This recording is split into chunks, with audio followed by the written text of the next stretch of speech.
अस्सलामुअलैकुम। उम्मीद है आप सब ठीक होंगे और खैरियत से होंगे। अल्लाह पाक के करम से मेरी फैमिली बिल्कुल ठीक है। आज का स्टार्ट करती हूँ मैं व्लॉग अपने किचन से, और अपनी किचन की रूटीन में आपको दिखाती हूँ कि मैं रात को किस तरह से अपने किचन को क्लीन करके सोती हूँ, क्योंकि रात को ही डीप क्लीनिंग में करके सोती हूँ और ये क्लीनिंग करना बहुत ज़रूरी होता है, वरना किचन तो मेरा दिल ही नहीं करता कि मैं किचन के अंदर आऊँ। तो मैं यहाँ से आज से मैंने सोचा क्यों ना मैं आप लोगों के साथ ये भी शेयर करती हूँ। जब हर चीज़ मैं आप लोगों के साथ आजकल शेयर करती हूँ तो मैंने सोचा क्यों ना मैं ये भी शेयर कर लेती हूँ। तो यहाँ पर मैं कर रही हूँ अपने स्टॉक को पहले क्लीन, और क्लीन में इससे करती हूँ कि एक स्प्रे लेके आती हूँ मैं, और वो स्प्रे इतना अच्छा होता है, स्टॉक का ही होता है कि इसके ऊपर पूरा डाल दो और 10 से 5 मिनट के लिए छोड़ दो और पूरा स्टॉक इतना साफ़ हो जाता है, बिल्कुल क्लीन। तो वो स्प्रे तो मेरे पास ख़त्म हो गया था, तो मैंने घर में ही बना लिया था थोड़ा सा स्प्रे वाली बोतल के अंदर ही। तो मैंने उसके अंदर सिर्फ थोड़ा सा ब्लीच और थोड़ी फेरी डाल दी थी, और फेरी डालने के बाद मैंने इसके अंदर फेरी लिक्विड जो होता है, पाकिस्तान में तो मैक्स मिलता है, कहीं अलग अलग मिलते हैं, यहाँ फेरी मिलती है। तो मैंने इसके अंदर वो डाल के और स्टॉक पे लगा के छोड़ दिया था 10 मिनट के लिए, और 10 मिनट में इतना क्लीन हो गया था। फिर मैंने एक दफ़ा टिश्यू से साफ़ किया, उसके बाद मैंने एक गीले कपड़े से, उसके बाद मैंने एक ड्राई कपड़ा रखा हुआ है, एक टॉवल रखा हुआ है चूल्हों के लिए, ताकि मैं उसी से ही क्लीन करती हूँ। बिल्कुल साफ़ हो जाता है। आप देख सकते हैं कितना क्लीन हो गया, और इतना अच्छा लगता है ना जब ये क्लीन करते हैं, तो इतना अच्छा लगता है। जब कुछ बनाते हैं तो इतना गंदा हो जाता है, तो इतना गुस्सा आ रहा होता है। और मैं इसी तरह बस एक लंबे लंबे 2 फॉयल कट कर लूँगी, फॉयल पेपर इस तरह से, और बीच में से सर्कल जहाँ है बस वो एक आप उंगली प्रेस करोगे उस जगह पे वो खुद ही गोल सुराख हो जाता है। तो इसमें कोई इतना मुश्किल नहीं होता बिछाना, इतना इजी है।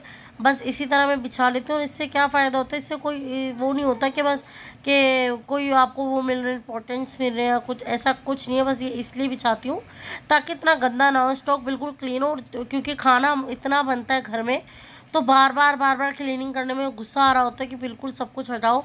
तो इसीलिए बस मैं इस तरह से फॉइल पेपर लगा देती हूँ, और 3 दिन में 4 दिन में बिल्कुल चेंज कर लेती हूँ दोबारा से।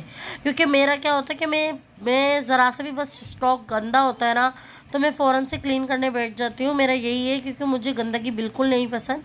मैंने आप लोगों को पहले के भी व्लॉग्स में बताया था कि मैं एक सफाई का बहुत ज़्यादा ख्याल रखती हूँ। अगर ज़रा सा भी गंदा हो रहा होता है तो मेरे को बहुत ज़्यादा परेशान होने लग जाती हूँ। तो बस मैं उसी के साथ साथ बस घर को बस बहुत ज़्यादा क्लीन रखती हूँ मैं। बस आप यहाँ देख सकते हैं कि मेरा स्टॉक कितना अच्छे से और कितना साफ़ से क्लीन हो चुका था।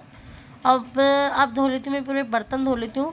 किचन में यही होता है कि मैं पहले इकट्ठे सारे अपने बर्तन कर लेती हूँ, फिर उसके बाद एक जो दूसरा वाला जो मेरा सीख है उसको पहले मैं अच्छे से पहले धो के क्लीन कर देती हूँ, ताकि मैं बर्तन में जो साबुन लगाऊंगी या फेरी लगाऊंगी, यहाँ तो साबुन खैर नहीं मिलती, तो फेरी यूज़ करती हूँ।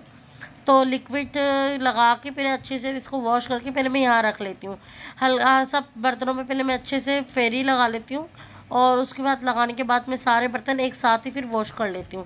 बर्तन का भी यही होता है कि मैं हाथ के हाथ ही क्लीन करती हूँ, मैं ज़्यादा नहीं करती, आप लोगों ने अक्सर देखा होगा।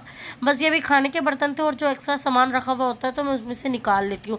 और साथ के साथ मैं फ्रिज भी क्लीन करती रहती हूँ, क्योंकि एकदम से फिर करो ना, अगर 4-5 दिन देख के करो तो बहुत ज़्यादा गंदा हो जाता है। बस मेरा यही होता है कि मैं हाथ के हाथ सफाई कर लूँ तो ज़्यादा बेहतर होता है। और देखिए हाउस वाइफ का यही होता होगा, मेरा क्या, जितनी भी औरतें हैं जिनको घर साफ़ करने का शौक़ होता है, तो यही काम होता है कि बस हमारा ये होता है कि बस किचन में बर्तन ना हो, घर बिल्कुल साफ़ रहे। तो इसी तरह बस अब मैं यहाँ पर अपने सारे बर्तन को क्लीन कर लूँगी। बर्तन के धोते के साथ साथ ही मैं क्या करती हूँ कि दीवारों को भी और नल को भी अच्छे से वॉश करती हूँ रोज़ाना। क्यों, इससे क्या होता है कि आप गंदा भी नहीं होता और हाथ के हाथ क्लीन भी हो जाता है। और मैं इतना रगड़ रगड़ के साफ़ करती हूँ।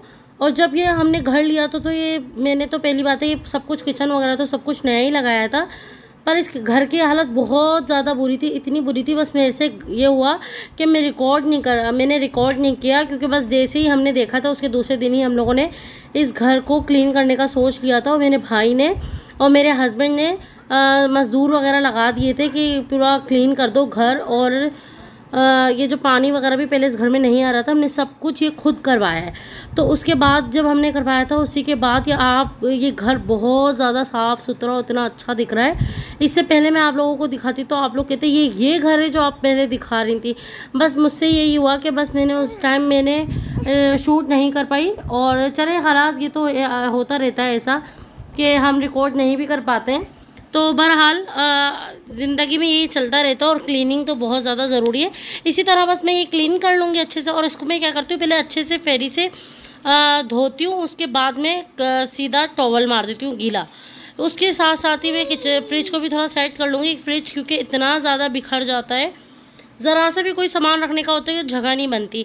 और अक्सर तो क्या होता है, मेरी बेटी खोल के उसके दरवाजे को इतनी तेज़ तेज़ मारती है कि वो साफ़ ही नहीं होने पाता। मैं कितना ही साफ़ कर दूँ वो बहुत ज़्यादा गंदा करती है, बहुत ज़्यादा गंदा। बस इसी के साथ साथ ही मैं इसको क्लीन कर लूँगी, और इसको भी पूरा अच्छा धोने वाला हो रहा है, मैं धोऊंगी इंशाल्लाह बहुत जल्द। अब मैं यहाँ के यहाँ किचन भी अच्छे से धो लूँगी नीचे से पूरा अच्छे से, और पहले मैं मॉप से अच्छे से सरफ डाल के धो लेती हूँ, उससे ही रगड़ती हूँ ताकि वो अच्छे से बिल्कुल क्लीन हो जाता है। उसके बाद मैं डिटॉल डाल के वाइपर मार लेती हूँ बस। अब मैं यहाँ इसके करने के बाद दिखाती हूँ मैं आपको फाइनल लुक मेरे किचन का। देखें कितना डीप क्लीनिंग करने के बाद कितना साफ़ सुथरा हो रहा है। और मैं साथ के साथ ही बर्तन नहीं रखती हूँ, मैं रात को धोती हूँ तो रख देती हूँ सुबह, इतने में सुबह तक कि बिल्कुल पानी बिल्कुल ड्राई हो जाता है, तो बस इसीलिए मैं सुबह ही रखती हूँ। अब ये सुबह से व्लॉग स्टार्ट कर रही हूँ। मैंने रात की रूटीन आप लोगों के साथ शेयर कर दी थी, अब मैंने सोचा क्यों ना मैं फुल डे तक ये व्लॉग कंटिन्यू रखूँ। तो बस सुबह मैंने बस चाय बनाई थी, चाय के साथ साथ बस हम लोगों ने पापे खा लिए थे। उसके बाद मैंने पूरा किचन क्लीन किया था। उसके बाद मैं खाने में बना रही थी टिंडे गोश्त, टिंडे चिकन। तो बस यहाँ पर मैंने टिंडे लिए थे आधा किलो, प्याज ली थी मैंने एक बड़ी साइज़ की, टमाटर यहाँ लिए हैं 2 नॉर्मल साइज़ के छोटे, और चिकन यहाँ लिया है मैंने हाफ़ केजी से थोड़ा सा ज़्यादा है।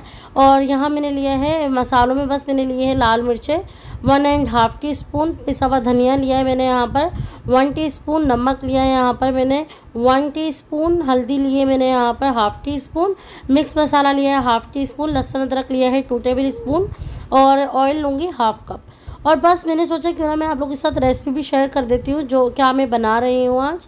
तो बस यहाँ पर मैं एक पैन में लूँगी ऑयल डाल दूँगी हाफ़ कप, और उसको बस गर्म करूँगी, और उसी के साथ साथ बस मैं इसमें बारीक कटी हुई प्याज ऐड कर दूँगी। और प्याज को बस मैं ज़्यादा डार्क ब्राउन नहीं करूँगी, बस लाइट ब्राउन करूँगी हल्का सा। और उसी के साथ साथ बस इसमें लहसुन अदरक ऐड कर दूँगी, और लहसुन अदरक डालने के बाद इसके साथ ही चिकन ऐड कर दूँगी। चिकन ऐड में करने के बाद इसको 5 से 10 मिनट के लिए अच्छे से भूनूंगी ताकि चिकन की जो स्मेल एक होती है वो ख़त्म हो जाए, लहसुन अदरक की पूरी खुशबू हो जाए। और बस इसको करने के बाद मैं इसके अंदर 5 मिनट के लिए मैंने कवर करने के रख दिया था। और बस उसी के साथ साथ मैं इसके अंदर टमाटर और हरी मिर्च डाल दूँगी, उसको 5 मिनट तक के मिक्स करूँगी। और उसी के साथ साथ मैं इसमें मसाला ऐड कर दूँगी, पिसा हुआ धनिया, नमक, मिक्स मसाला, लाल मिर्चें, नमक। देखिए स्पाइसेस आप लोग अपने टेस्ट के मुताबिक भी डाल सकते हैं, सबका अपना अपना टेस्ट होता है। अब मैं यहाँ इसको अच्छे से भूनूंगी, भूनने के बाद मैं इसको कवर करके रख दूँगी 10 मिनट के लिए ताकि टमाटर भी गल जाए और चिकन भी थोड़ा मेरा सॉफ्ट हो जाए। और इसी के साथ साथ देखिए बिल्कुल अच्छे से कुक हो गया था, और मैंने 5 मिनट के लिए भुनाई की। उसके बाद मैंने इसमें टिंडे ऐड कर दी। टिंडे ऐड करने के बाद मैं इसको अच्छे से भूनने के बाद देखिए मैं आपको दिखाती हूँ कि बिल्कुल अच्छे से हो चुका था। और बस इसको मैं यहाँ भूनूंगी। बस मैंने अच्छे से भुनाई की थी, और सालन की जान जो होती है वो सिर्फ भुनाई में ही आती है। अगर हम भुनाई अच्छे नहीं करते तो सालन बिल्कुल भी अच्छा नहीं बनता।